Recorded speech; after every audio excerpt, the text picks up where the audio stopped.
Hi friends, welcome back to Birla's Parvai. இந்த 400cc செக்மெண்ட்ன்றது நல்ல ஒரு சூடு பிடிக்கிற களம்னு சொல்லலாம். எல்லா மேனுஃபேக்சர்ஸ் கிட்டேயும் ஒரு பைக்காச்சும் இருக்குன்னு சொல்லலாம். பட் நல்ல தேவையான எலக்ட்ரானிக்ஸ் கூட சேஃப்டி ரீதியான ட்ராக்ஷன் கண்ட்ரோல் போன்ற எலக்ட்ரானிக்ஸ் வச்சு ஒரு சூப்பரான இன்ஜினும் கொடுத்து அஃபோர்டபுள் ப்ரைஸில் ஒரு 400cc பைக் அப்படின்னா பல்சர் NS 400Z. இந்த வண்டியோட பல்சர் நேம் அப்படின்ற அந்த பிராண்டிங்க்கு உண்டான பேரையும் சாட்டிஸ்ஃபை பண்ணுதா, அட் த சேம் டைம் வண்டியோட ரைடிங் ஹேண்ட்லிங்லாம் வந்து சூப்பராக இருக்குன்னு வேறு சொல்கிறாங்க நிறைய பேர். அதுவும் இல்லாமல் 4 ரைடிங் மோட்ஸ் அந்த மாதிரி சொல்லி அப்புறம் ட்ராக்ஷன் கண்ட்ரோல் இது மாதிரி சூப்பரான ஃபீச்சர்ஸ்லாம் கொடுத்துருக்காங்க. அது எல்லாமே இந்த வீடியோவில் ஃபுல்லாக டெஸ்ட் பண்ணி பார்க்க போகிறோம். ஸோ வீடியோக்குள்ளே போகலாம். வீடியோக்குள்ளே போகிறதுக்கு நம்ம சேனல் சப்ஸ்கிரைப் பண்ணலாம், சப்ஸ்கிரைப் பண்ணிக்கோங்க. பக்கத்தில் இருக்க பெல் ஐக்கனை கிளிக் பண்ணிங்க, அப்போ தான் நான் போடுற எஃபர்ட் உங்களை வந்து ரீச் ஆகும். இப்போ வீடியோக்குள்ளே போகலாம்.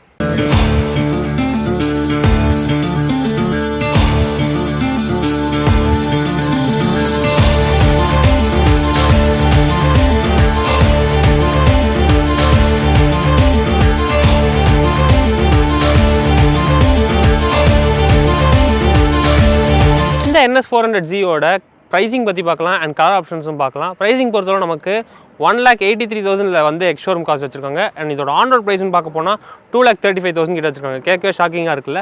பட் இந்த வண்டியோட கலர் ஆப்ஷன்ஸ் பார்த்தா 4 கலர் ஆப்ஷன்ஸ் கொடுத்துருக்காங்க.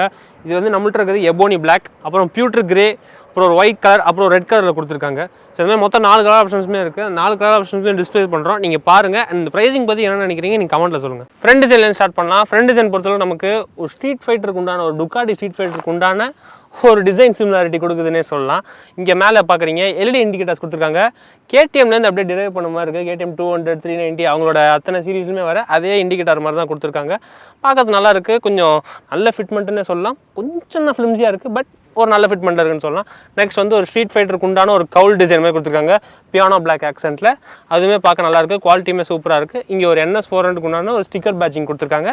அதுவுமே பார்க்கறதுக்கு நல்லாயிருக்கு. அண்ட் இந்த Z ஷேப் LED DRL கொடுத்துருக்காங்க. NS 400Z அப்படின்றதுக்கு உண்டான ஒரு சிக்னிஃபிகேஷன் கூட சொல்லலாம். அது பார்க்கறதுக்கு இன்னும் சூப்பராக இருக்குது. நெக்ஸ்ட் பார்க்குறீங்க, இங்கே ஒரு ப்ரொஜெக்டர் பல்ப் கொடுத்துருக்காங்க. பார்க்க தான் ஒரே ஒரு பல்பை சொருகி வச்ச மாதிரி இருக்குது, பட் இதோட நைட் டைம் பிரைட்னஸ் சூப்பராக இருக்குன்னு கூட சொல்லலாம். ஒரு சூப்பரான குவாலிட்டியில் நல்ல ஒரு நைட் டைம் பிரைட்னஸும் இருக்குது. ஒரு இருட்டான இடத்துக்கு போனால் நம்ம ஹை பீம் யூஸ் பண்ணோம்னா நல்ல ஒரு குவாலிட்டியில் LED ஹெட்லாம்ப்ஸ் வந்து நமக்கு சப்போர்ட் பண்ணுதுன்னு சொல்லலாம். நெக்ஸ்ட் அப்படியே சஸ்பென்ஷன் பொறுத்தளவுக்கு நமக்கு 43mm USD ஃபோக்ஸ் கொடுத்துருக்காங்க. அதுவும் கோல்டன் கலரில் ஒரு மாதிரி பார்க்குறதுக்கு இந்த எபோனி பிளாக் கலரோட செம்ம அட்ராக்டிவாக இருக்குன்னு சொல்லலாம். இதோட ட்ராவலுமே வந்து ஒரு நல்ல ரீசனபுளான ட்ராவல் கொடுத்துருக்காங்க. சஸ்பென்ஷன் குவாலிட்டியுமே நல்லா இருக்குது. ரொம்ப ஸ்டிஃப்னு இல்லை, ரொம்ப சாஃப்ட்னு கிடையாது. ஒரு பேலன்ஸான ரைடிங்கில் கொடுத்துருக்காங்க. அப்படியே டயர்ஸ் பார்க்கலாம். டயர்ஸை பொறுத்தவரை நமக்கு 110/70 17 inches கொடுத்துருக்காங்க. 110 அந்த செக்ஷனில் கொடுத்துருக்காங்க. ரோட் குரூப்புமே சூப்பராக இருக்குது. நெக்ஸ்ட் ஃப்ரண்ட்டோட டிஸ்க் சைஸ் பார்க்குறீங்க. டிஸ்கை பொறுத்தவரை நமக்கு 320mm டூவல் பிஸ்டன் கேலிபர்ஸ் கொடுத்துருக்காங்க. யூஸ்வலாக பைப்ரேட் தான் வரும், பட் இது வந்து கிரெமேக்கான்னு சொல்லிட்டு ஒரு பிராண்ட்லேருந்து இந்த பிரேக்கிங் பேட் சோர்ஸ் பண்ணியிருக்காங்க. அந்த பிரேக்கிங் சிஸ்டம் கூட பிரேக்கிங் வந்து நல்லா இருக்குது. NS நேம் பிளேட்டுக்கு உண்டான அதே ரியர் டிசைன் தான் கொடுத்துருக்காங்கன்னு சொல்லலாம். இந்த NS 400Z பொறுத்தளவுக்கு NS 200, NS 160 அந்த வண்டியில் பார்க்குற அதே ரியர் டிசைன் தான். ஒரு 4-8 ஒரு ஸ்டெப்ஸ் வச்ச மாதிரி அந்த ரியர் டிசைனில் தான் கொடுத்துருக்காங்க. அண்ட் இந்த அதே நம்பர் பிளேட் ஸ்டே தான் நம்ம NS 200 160 பார்க்குற அதே நம்பர் பிளேட் டிசைன் மாதிரி தான் கொடுத்துருக்காங்க. பார்க்க நல்லா ரிஜிடாக கொடுத்துருக்காங்க, மெட்டலில் தான் கொடுத்துருக்காங்க. அண்ட் பின்னாடியுமே வந்து நமக்கு LED இண்டிகேட்டர்ஸ் தான் கொடுத்துருக்காங்க. வண்டியில் கொடுத்துருக்க அத்தனை லைட் யூனிட்ஸுமே வந்து LED யூனிட்ஸ் தான். நெக்ஸ்ட் அப்படியே வந்து வண்டியோட ரியர் செக்ஷன் பார்க்கலாம். ரியரோட டயர் ப்ரொஃபைல் பொறுத்தளவு நமக்கு 140/70 R17 கொடுத்துருக்காங்க. ஒரு 150 டயர் கொடுத்துருந்தா இன்னும் கொஞ்சம் பெட்டராக வந்துருக்குன்றது என்னோட பர்சனல் ஒப்பீனியன். பட் இந்த ஒப்பீனியன் வந்து சப்ஜெக்டபிள்னு கூட சொல்லலாம். நெக்ஸ்ட் வந்து ரியரோட டிஸ்க் சைஸ் பார்க்கலாம். 230mm கொண்ட பெரிய டிஸ்க் கொடுத்துருக்காங்க ஓரளவுக்கு. இதுவுமே வந்து சிங்கிள் பிஸ்டன் கேலிபர்ஸ் கொடுத்துருக்காங்க. கிரெமேக்காலேருந்து தான் சோர்ஸ் பண்ணியிருக்காங்க. நெக்ஸ்ட் அப்படியே இந்த சஸ்பென்ஷன் பார்க்குறீங்க. ஒரு 6 ஸ்டெப் அட்ஜஸ்டபிள் ப்ரீலோட் கொடுத்த ஒரு மோனோசாக் சஸ்பென்ஷன். இதில் வந்து கேஸ்டட்ஸோடு இங்கே கொடுத்துருக்காங்க. நீங்கள் நல்லா இங்கே பார்ப்பீங்க. ஓரளவுக்கு நல்ல சூப்பரான ரைட் குவாலிட்டின்னு கூட சொல்லலாம். நல்லா பேலன்ஸ் அவுட் பண்ணுது. ஃப்ரண்ட்டுக்கும் பேக்குக்கும் உண்டான அந்த சஸ்பென்ஷனோட பேலன்ஸ் வந்து ஈக்குவலாக கரெக்டான அமௌண்ட்டில் கொடுத்துருக்காங்க. அண்ட் இந்த வண்டியோட எக்ஸாஸ்ட் நோட் நீங்கள் கேளுங்க. வண்டியோட எக்ஸாஸ்ட் எங்கே நீங்கள் தேடலாம். அண்டர்பெல்லி எக்ஸாஸ்ட் கொடுத்துருக்காங்க. ஸோ சவுண்ட் கொஞ்சம் டிஃப்ரெண்ட்டாக இருக்கும்னு வேறு சொல்லியிருக்காங்க. இதோட ஆஸ்ட்ரியன் கவுண்டர் பார்ட்டோட அந்த சவுண்டுமே வருதுன்னு நிறைய பேர் சொல்கிறாங்க. ஸோ அதையுமே இப்போ கேட்டு பார்க்கலாம்.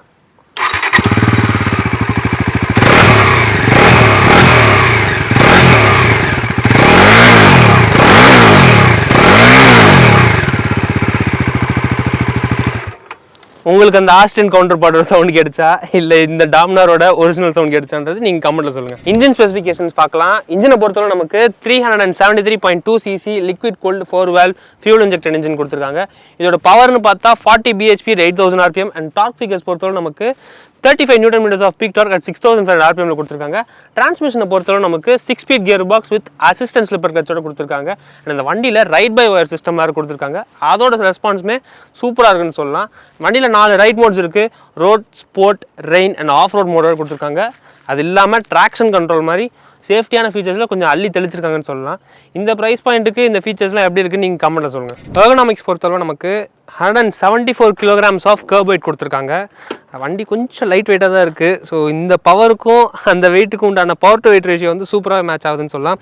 வண்டியோட சீட் ஹைட் பொறுத்தளவு நமக்கு 807 mm ஆஃப் சீட் ஹைட் கொடுத்துருக்காங்க. நான் ஒரு 6 feet கை. எனக்கு வந்து ரைடிங் ட்ரையாங்கிளோட சேர்த்து கரெக்டான வண்டி ஜெல் ஃபிட்டாக இருக்குது. கொஞ்சம் கீழே இறக்குன மாதிரி இருக்குது அப்படின்னு நீங்கள் பார்க்கலாம். இந்த வண்டியில் கொடுத்துருக்க ஹேண்டில் பார்ஸ் வந்து ஹைட்ரோஃபார்ம்டு டியூபுலர் ஸ்ட்ரீட் ஃபைட்டர் ஹேண்டில் பார்னு சொல்லிட்டு பஜாஜ் இதுக்கு நேம் சொல்லியிருக்காங்க. அது பார்க்கறதுக்குமே அட்ராக்டிவாக இருக்குன்னு கூட சொல்லலாம். நெக்ஸ்ட் வந்து வண்டியோட ஃபியூல் டேங்க் கெப்பாசிட்டி அப்படின்னு பார்க்க போனால் 12 liters of fuel tank capacity கொடுத்துருக்காங்க. இதோட மைலேஜ் அப்படின்னு பார்க்க போனால் நமக்கு 32 to 35 கிட்ட வந்து மைலேஜ் சொல்லியிருக்காங்க. ஸோ இவ்வளோ ஒரு பவர்ஃபுல்லான வண்டிக்கு வந்து 32 to 35ன்றது வந்து ஒரு ரீசனபிளான மைலேஜ், ஒரு நல்ல மைலேஜ்னு கூட சொல்லலாம்.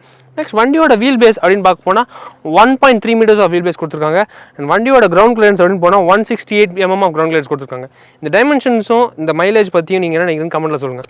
இன்ஸ்ட்ருமெண்ட் கிளஸ்டர் பார்க்கலாம். இன்ஸ்ட்ருமெண்ட் கிளஸ்டர் பார்த்த வரைக்கும் இங்கே ஒரு 4 நோட்டிஃபிகேஷன் பார்த்துருப்பீங்க. அது வந்து நமக்கு இங்கே ப்ளூடூத் கனெக்டிவிட்டியும் காமிச்சது, இங்கே லேட்டஸ்ட் ரைடுன்னு ஒரு நோட்டிஃபிகேஷன் கூட காமிச்சது. அதுவுமே பார்க்கறதுக்கு செம்ம அட்ராக்டாக இருக்குன்னு சொல்லலாம். இங்கே மேலே நமக்கு ட்ராக்ஷன் கண்ட்ரோலுக்கு உண்டான ஒரு லைட்ஸ் கொடுத்துருக்காங்க. இங்கே அப்படியே டெம்பரேச்சர் வந்து ஹை ஆயிடுச்சுன்னா அதுவும் காட்டுறதுக்கு உண்டான ஒரு லைட்ஸ் கொடுத்துருக்காங்க. இங்கே செக் இன்ஜின் லைட்டும் வந்து ஆக்ட் ஆகுது. அட் சேம் டைம் வண்டி ஆன் பண்ணுறதுக்கு உண்டான அந்த லைட்டுமே வந்து ஆன் பண்ணதுக்கப்புறம் போயிடும். ஏபிஎஸ்க்கு உண்டான இண்டிகேஷன், நியூட்ரலுக்கான இண்டிகேஷன், அப்புறம் நமக்கு இங்கே ஹை பீம்க்கு உண்டான இண்டிகேஷன் கொடுத்துருக்காங்க. அப்புறம் வந்து நார்மல் பீம்ஸுக்கு உண்டான இண்டிகேஷன் கொடுத்துருக்காங்க. லோ ஆயில் காட்டுறதுக்கு உண்டான அந்த இண்டிகேஷன் கொடுத்துருக்காங்க. அப்படியே இந்த இன்ஸ்ட்ருமெண்ட் பார்க்குறீங்க, இது ஃபுல் கலர் எல்சிடி டிஸ்பிளேன்னு கூட சொல்லலாம். இங்கே வந்து மேலே நமக்கு ஒரு டக்காமீட்டர் கொடுத்துருக்காங்க. அப்படியே இங்கே டைம் காட்டுது. அட் த சேம் டைம் இங்கே நமக்கு சைட் ஸ்டாண்ட் இண்டிகேட்டரும் கொடுத்துருக்காங்க. அப்படியே இந்த பக்கம் வந்தீங்கன்னா நமக்கு கியர் பொசிஷன் இண்டிகேட்டர் இருக்குது. அண்ட் இங்கே ஸ்பீடோமீட்டர் கொடுத்துருக்காங்க. கீழே பார்க்குறீங்க 4 ரைட் மோட்ஸ் இருக்குது. ரோட், ஸ்போர்ட், ரெயின், ஆஃப் ரோடுன்னு சொல்லிட்டு. அண்ட் இங்கே ஃபியூவல் மீட்டர்ஸ் கொடுத்துருக்காங்க. இங்கே ஓடோ மீட்டர்ஸும் கொடுத்துருக்காங்க. இந்த ட்ரிப் மீட்டர் ஆக்சஸ் பண்ணுறது எப்படின்னு பார்த்தா, இங்கே வந்து இன்ஸ்ட்ருமெண்ட் கிளஸ்டர் பக்கத்தில் இருக்க அந்த ஸ்விட்ச் கேஸில் வந்து நமக்கு செட்டுன்னு ஒரு பட்டன் இருக்குது. அது அமுக்கணும்னா நமக்கு வந்து இங்கே ஒரு மெனுவே வருது. வெஹிக்கல் இன்ஃபோ, அப்புறம் கனெக்டிவிட்டி, ட்ரிப் அண்ட் பைக் அப்படின்ட்டு போனோம். இந்த ட்ரிப் அண்ட் பைக்கில் போனோம்னா நம்ம ட்ரிப் மீட்டர் செட் பண்ணிக்கலாம். அப்படியே லேப் டைமர்னு சொல்லிட்டு இருக்கு. நமக்கு வந்து சப்போஸ் இந்த வண்டி ட்ராக்லாம் எடுத்துகிட்டு போகிறோம் அப்படின்னா நம்ம லேப் கூட இல்லை வந்து கேல்குலேட் பண்ணிக்கலாம். அண்ட் செட்டிங்ஸில் போய் பார்த்தோம்னா நமக்கு ஃபேவரட்ஸ் ஏதாவது நம்ம செட் பண்ணிக்கலாம் அப்படின்ற வகையில் பார்க்கலாம். அண்ட் குயிக்காக நம்ம வந்து அப் அண்ட் ஆர் பட்டன்ஸ் மட்டும் யூஸ் பண்ணி நம்ம குயிக்காக வந்து குவிக் செலக்ட்டில் கொடுத்தோம்னா அப்பில் வந்து நம்ம என்ன வேணுமோ அப்படின்றத செலக்ட் பண்ணிக்கலாம். டவுனில் என்ன வேணுமோன்றதை செலக்ட் பண்ணிக்கலாம். ஸோ வந்து நம்ம டக்குன்னு ஆக்சஸ் பண்ணுற மாதிரி, ஸோ மியூசிக், ப்ளூடூத் அந்த மாதிரி type, trip A, trip B அதை காட்டுறதுக்கு உண்டான அந்த செட்டிங்ஸுமே இதில் வந்து கொடுத்துருக்காங்க. இது வந்து பார்க்க கொஞ்சம் காம்ப்ளிகேட்டாக இருக்கிற மாதிரி இருக்கும். பட் வந்து கொஞ்சம் சிம்பிளான ஒரு இன்ஸ்ட்ருமெண்ட் கிளஸ்டர் அப்படின்னு கூட சொல்லலாம். அப்படியே டேட் அண்ட் கிளாக்கு உண்டான செட்டிங்ஸுமே இருக்குது. பிரைட்னஸ்க்கு உண்டான செட்டிங்ஸ் இங்கே இருக்குது. ஸோ இந்த இன்ஸ்ட்ருமெண்ட் கிளஸ்டர் பொறுத்த வரைக்கும் இவ்வளோ ஃபீச்சர்ஸ் தெளிச்சு வச்சிருக்காங்க. இதை பற்றி என்ன நினைக்கிறீங்க கமெண்ட்டில் சொல்லுங்கள். ஸோ ஸ்விட்ச் கியர்ஸ் பொறுத்தவரை நமக்கு இங்கே ஹார்ன் கொடுத்துருக்காங்க. அப்படியே வந்து மேலே நமக்கு இங்கே இண்டிகேட்டர்ஸ்க்கு உண்டான அந்த ஸ்விட்ச் கொடுத்துருக்காங்க. நெக்ஸ்ட் அப்படியே இந்த டாகல் ஸ்விட்சஸ் பார்க்குறீங்க. இன்ஸ்ட்ருமெண்ட் கிளஸ்டரில் கொடுத்துருக்க அந்த மோட்ஸ் எல்லாம் ஆக்சஸ் பண்ணுறதுக்கு, ட்ரிப் மீட்டர்ஸ் ஆக்சஸ் பண்ணுறதுக்கு, ப்ளூடூத் கனெக்டிவிட்டி செட் பண்ணுறதுக்கு உண்டான இந்த ஸ்விட்சஸ். இது பார்க்கறதுனால டாக்டைலான குவாலிட்டியில் சூப்பராக இருக்குன்னு கூட சொல்லலாம். ஸோ அப் ஆரோ, டவுன் ஆரோ, செட் பட்டன், அப்புறம் இங்கே ரிட்டர்ன் பட்டன் கொடுத்துருக்காங்க. இதை வச்சு நம்ம ஈஸியாக வந்து இன்ஸ்ட்ருமெண்ட் கிளஸ்டரில் நம்ம நேவிகேட் பண்ணிக்கலாம். நெக்ஸ்ட் அப்படியே இன்டெகிரேட்டட் பாஸ் ஸ்விட்ச் அண்ட் ஹை பீம் ஸ்விட்சும் கொடுத்துருக்காங்க. ஸோ இது ஒரு வரவேற்கத்தக்க ஃபீச்சர்னு கூட சொல்லலாம். பார்க்கறதுக்கு நல்லா இருக்குது. அப்படியே ரைட் சைடில் வந்தோம்னா ஹசார்ட்ஸ்க்கு உண்டான ஸ்விட்ச் கொடுத்துருக்காங்க. இந்த வண்டியில் ஹசார்ட் லாம்ப்ஸ் கொடுக்குறது ஒரு பெரிய ஃபீச்சர்னு கூட சொல்லலாம். ஒரு சேஃப்டியான ஃபீச்சருக்கு சொல்லலாம். நெக்ஸ்ட் வந்து இங்கே கில் ஸ்விட்ச் இன்டெகிரேட்டடாகவே கொடுத்துருக்காங்க செல்ஃப் ஸ்விட்சோட. ஸோ அதுவுமே வந்து சூப்பரான குவாலிட்டியில் டாக்டைலாக இருக்குன்னு கூட சொல்லலாம். நெக்ஸ்ட் அப்படியே ஹெட்லைட் ஆன் அண்ட் ஆஃப் ஸ்விட்ச் கொடுத்துருக்காங்க. ஸோ இதுவுமே வந்து ரொம்ப நாள் கழிச்சு ஒரு புது வண்டியில் பார்க்குறது ஒரு நல்ல ஃபீலாக இருக்குன்னு கூட சொல்லலாம். ஸோ ஃப்ரெண்ட்ஸ், நாம் இப்போது இந்த NS400Z இந்த வண்டியோட ஒரு ரைடர் விதம் பார்க்க போகிறோம். அண்ட் இந்த வண்டியோட 4 ரைட் மோட்ஸில் 3 ரைட் மோட்ஸ் எப்படி இருக்குன்னு செக் பண்ண போகிறோம். ஆஃப் ரோட் கண்டிப்பாக செக் பண்ண முடியாது, ஏன்னா கிரவுண்ட் கிளியரன்ஸ் கொஞ்சம் கம்மி. ஸோ அந்த கன்ஸ்டன்ட் இருக்குது. ஸோ வண்டி ஸ்டார்ட் பண்ணலாம். ஸ்டார்ட் பண்ணி எக்ஸாஸ்ட் நோட் கேளுங்க.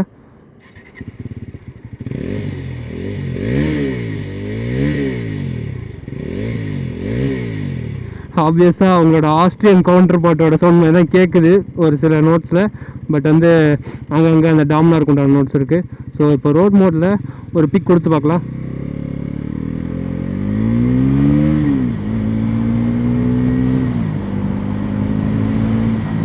வண்டி வந்து செம்ம ஆக்சலரேட்டிவான ஒரு ஸ்ட்ரீட் ஃபைட்டர் அப்படின்னாலே சண்டைக்கு தான் வரேன் அப்படின்ற அளவுக்கு ஒரு சூப்பரான பிக்கப்பில் இருக்குன்னு சொல்லலாம்.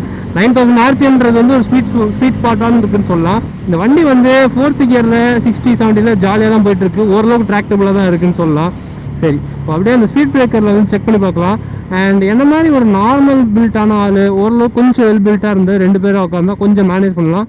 ஸோ இந்த ஸ்பீட் பிரேக்கர் வந்து கொஞ்சம் ஃப்ளாட்டாக தான் இருக்குது, அதனால் வந்து இதில் தட்டலை. அப்படியே அந்த டனலுக்குள்ளே வரும்போது குன்னு ஒரு சவுண்ட் கிடைச்சு, அவ்வளோ த்ரோட்டியாக இருக்குது, ஒரு நல்ல ஒரு உருகிற சவுண்ட் இருக்குது இந்த வண்டியில். சரி, அப்படியே வந்து செகண்ட் கியரில் ஒரு பிக் கொடுத்து பார்க்கலாம். ஸோ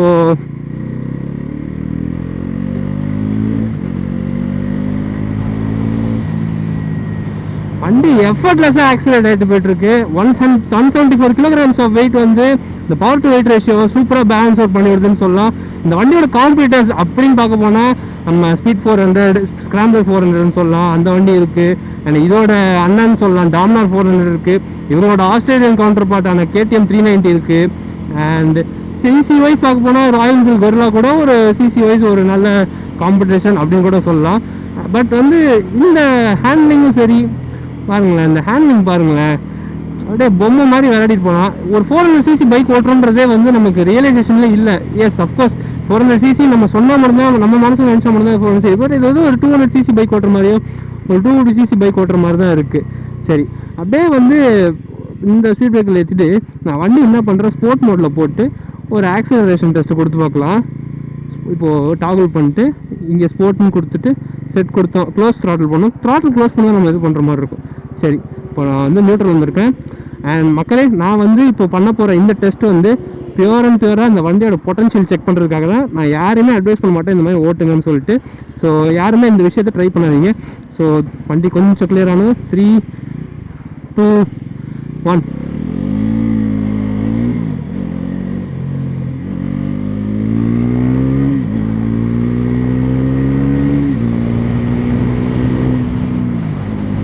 எஃபர்ட்லெஸ்ஸாக 100 ரீச் ஆயிடுச்சு டக்குன்னு. அண்ட் நடுவில் வந்து அந்த ஒருத்தர் கூட்டதுனால கொஞ்சம் இதாகிடுச்சு. பட் ஸ்டில் வந்து எஃபர்ட்லெஸ்ஸாக ரீச் ஆகுது. வண்டி வந்து போக போக வந்து வண்டி சூப்பர் சப்போர்ட்டிவாக ஜாலியாக தான் போய்கிட்டு இருக்கு. அந்த வகையில் ஸ்டேபிலிட்டிலையும் சரி எந்த குறையுமே வைக்கல. அண்ட் என்னோட இன்னொரு ஒப்பீனியன் என்ன அப்படின்னு சொல்ல போனால், வண்டியில் கொடுத்துருக்கிறது MRF டயர்ஸ் கொடுத்துருக்காங்க. ஸோ நீங்கள் வண்டி வாங்குறீங்க அப்படின்னா என்னோடய சஜஷன் என்ன, ஒன்று ரெடஸ்டைன் டயர்ஸ் இல்லைனா மிஷலின் டயர்ஸ் போயிடுங்க. ஸோ ஓரளவுக்கு ரோட் குரூப்புக்கு ஏற்ற மாதிரி நல்லா இதாக இருக்கும். அப்போலோ கூட ஒரு நல்ல சாய்ஸ்னு கூட சொல்லலாம். பட் வந்து இந்த MRF டயர்ஸ் கொடுத்தது வந்து ஒரு காஸ்ட் கட்டிங் அப்படின்றது நல்லாவே தெரியுது. பட் இந்த காஸ்ட்டுக்கு வந்து பஜாஜ் வந்து இறக்கி வச்சுருக்காங்க. எலக்ட்ரானிக்ஸை பொறுத்த வரைக்கும் ட்ராக்ஷன் கண்ட்ரோல்லேருந்து எல்லாத்தையுமே சூப்பராக வந்து கான்ஃபிகர் பண்ணியிருக்காங்க. அப்படியே போனோன்னா அப்படி இருக்குது அந்த வண்டி. பிக்கப்னா இது மாதிரி ஒரு பிக்கப் வந்து இனிமேல் வந்து ஸ்ட்ரீட் ஃபைட்டரில் பார்க்க முடியாது, அண்டர் சப் 400cc அப்படின்றதுக்கு உண்டான ஒரு பெஞ்ச் மார்க்கே செட் பண்ணியிருக்காங்க அப்படின்னு கூட சொல்லலாம் வந்து நம்ம பஜாஜ். சரி, அப்படியே இன்னொரு பிக் கொடுத்து பார்க்கலாம். தேர்ட் கியரில் 100 ரீச் ஆகிற பைக்னா இப்போ எந்த அளவுக்கு பவர் டு வெயிட் ரேஷியோ சூப்பராக மேனேஜ் பண்ணியிருக்காங்க நீங்கள் பார்க்கலாம். சரி, அப்படியே நம்ம கொஞ்சம் பிரேக்கிங் டெஸ்ட் பண்ணி பார்க்கலாம். கொஞ்சம் ஒட்டுக்காக வரேன். ஒரு ஸ்போர்ட் மோடில் ஒரு பிரேக்கிங் டெஸ்ட் பண்ணுறேன். ஸோ அதனால் நோட் பண்ணிக்கோங்க மக்களே. ஒரு 75ல் போயிட்டு பிரேக்ஸ் கொஞ்சம் சூப்பராக தான் இருக்குது ஸ்போர்ட் மோடில். கொஞ்சம் பேக் பிரேக்ஸ் வந்து லைட்டாக ஃபேடான அந்த ஒரு ஃபீல் இருக்குது. சரி, நான் அப்படியே என்ன பண்ணுறேன், வண்டி ரோட் மோடில் மாற்றிட்டு ரோட் மோட் போகும்போது இந்த த்ராட்டில் ரெஸ்பான்ஸே கொஞ்சம் நல்லா வேரி ஆகுது. லைக் கொஞ்சம் இல்லை, ஒரு ரொம்ப நோட்டிசபிள் அமௌண்ட்டும் கிடையாது, ஒரு டீசெண்டான அமௌண்ட்டில் வேரி ஆகுதுன்னு சொல்லலாம். ஸோ நான் வந்து 75 வந்துட்டேன். ஒரு இன்னும் கொஞ்சம் 80 புஷ் பண்ணிட்டு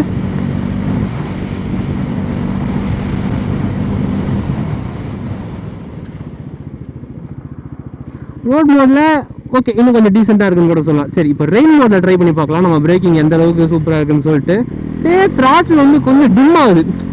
5000 இல்லை 6000க்கு மேலே 7000க்கு மேலே போனால் தான் வண்டி ஏதாவது. ஸோ ரெயின் மோடில் போட்டு நீங்கள் நார்மல் சிட்டியில் கூட ஓட்டுறீங்கன்னா ஓரளவுக்கு 34-35 சொன்னேன் மைலேஜ் பொறுத்த வரைக்கும். இன்னும் கொஞ்சம் கூட எடுக்க நீங்கள் ட்ரை பண்ணலாம். ஸோ அந்தளவுக்கு தான் இருக்குது. ஸோ இப்போது பார்க்கலாம் பிரேக்கிங் டெஸ்ட்டு. வண்டி வந்து ஒரு 80 போயிடுச்சு. நான் ஒரு 80ல் போயிட்டு பிரேக் அடிக்கிறேன். ஓகே, வாவ், பெருசாக டிஃப்ரென்ஸ் இல்லை ஆக்சுவலாக ரோடுக்கும் ரெயினுக்கும். பட் ஸ்டாப்பிங் டிஸ்டன்ஸ் இன்னும் கொஞ்சம் கம்மி பண்ணி தான் நல்லாயிருக்குன்றது வந்து என்னோட ஒப்பீனியன். ஏன்னா ரெயினுன்றது ஆப்வியஸாக வந்து ஏபிஎஸோட இன்ட்ரோஷன்ஸ் வந்து நல்லாவே தெரியும். அண்ட் ஏபிஎஸ் இன்னுமே ஸ்ட்ராங்காக இருக்க வேண்டிய ஒரு ஏரியா அது. ஸோ இந்த ரைட் ரிவ்யூ பற்றி என்ன நினைக்கிறீங்க கமெண்ட்டில் சொல்லுங்கள். அண்ட் பர்சனலாக வந்து இந்த வண்டி யாருக்கு செட் ஆகும் யாருக்கு செட் ஆகாது அப்படின்ற அந்த பாயிண்ட் ஆஃப் வியூவில் பார்த்தா ஃபர்ஸ்ட் டைம் பையர்ஸ் ஆப்வியஸாக வந்து சப்ஜெக்டிவ்னு சொல்ல மாட்டேன், கண்டிப்பாக வேணாம் தான் சொல்லுவேன். ஏன்னா ஃபர்ஸ்ட் டைம் பையர்ஸ்க்கு இந்த வண்டி வந்து ரெக்கமெண்ட் பண்ணாததுக்கான காரணம் பவர் டு வெயிட் ரேஷியோ வந்து ரொம்ப நல்லா கொடுத்துருக்காங்க. நல்ல ஒரு எக்ஸ்பீரியன்ஸான ஆளாக இருந்தால் மட்டும்தான் வந்து இந்த வண்டியை இது கண்ட்ரோல் பண்ண முடியும். அதுதான் வந்து என்னோட ஒப்பீனியன். அண்ட் இந்த வண்டி வந்து வேறு யாருக்கு செட் ஆகும் அப்படின்னு பார்த்தா, நான் ஆல்ரெடி வந்து ஒரு லிட்டர் கிளாஸ் பைக் வச்சுருக்கேன், இல்லை வந்து வேறு மாதிரி 400cc ஒரு சூப்பர் பைக் வேணும், ஒரு நல்ல பர்ஃபெக்டான ஒரு ஸ்ட்ரீட் ஃபைட்டர் மாதிரி லுக்கும் வேணும், அட் த சேம் டைம் வந்து எனக்கு எல்லாமே சாட்டிஸ்ஃபை பண்ணோம் அப்படின்றவங்களுக்கு இந்த பைக் வந்து சூப்பராக செட் ஆகும்னு சொல்லலாம். ஸோ நம்ம ரைடு முடிக்கிறதுக்கு முன்னாடி 1 லாஸ் பிக்கப் ஒன்று கொடுத்து பார்ப்போம் ஸ்போர்ட் மோடில் வச்சு. இந்த வண்டி ஸ்போர்ட் மோடில் தான் சூப்பராக எக்ஸல் ஆகுதுன்னு சொல்லலாம்.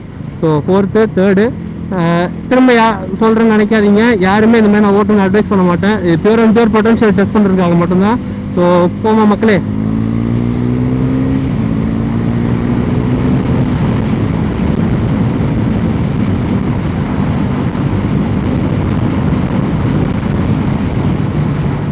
வண்டி 110 150க்கு மேலே கூட போகும், 170 கிட்ட வரைக்கும் இதுக்கு டாப் ஸ்பீட் கொடுத்துருக்காங்க.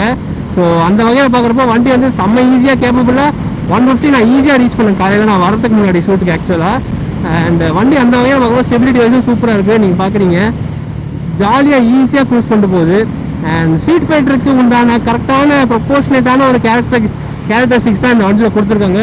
ஸோ அந்த வகையில் NS 400Z வந்து சூப்பராக எக்ஸல் பண்ணுதுன்றது என்னோட ஒப்பீனியன்.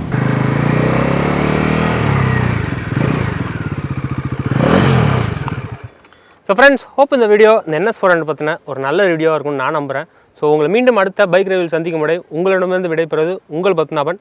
பை.